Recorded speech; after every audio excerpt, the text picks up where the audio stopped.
Kedarnath plan చేస్తున్నారా? ఏం తీసుకుని వెళ్ళాలి, ఏం తీసుకెళ్ళకూడదో నేను చెప్తాను, పదండి.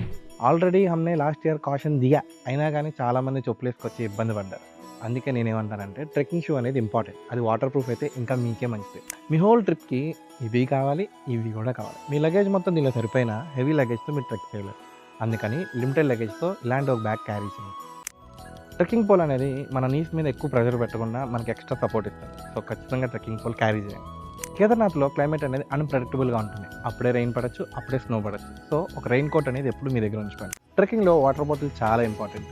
ఎందుకంటే మన బాడీ హైడ్రేట్గా ఉంచుకోవడం మన బాధ్యత. అక్కడ కొనుక్కోవచ్చులే అని అనుకుంటే అక్కడ చాలా కాస్ట్లీ. అందుకే మీ వాటిని మీరే క్యారీ చేయండి. ట్రెక్ చేసుకుని పైకి వెళ్ళిన తర్వాత టెంపరేచర్ అనేది చాలా లోగా ఉంటుంది. మీ బాడీ టెంపరేచర్ మీరు కాపాడుకోవాలంటే థర్మల్ చాలా ఇంపార్టెంట్. ఈ క్యూటీ వేసుకున్నట్టు jacket and gloves must and should. ఇవన్నీ ఉన్న యాత్ర రిజిస్ట్రేషన్ అనేది చాలా ఇంపార్టెంట్. అది ఎలా చేసుకోవాలి, ఎక్కడ చేసుకోవాలి అనేది తర్వాత వీడియోలో చెప్తా. చలో.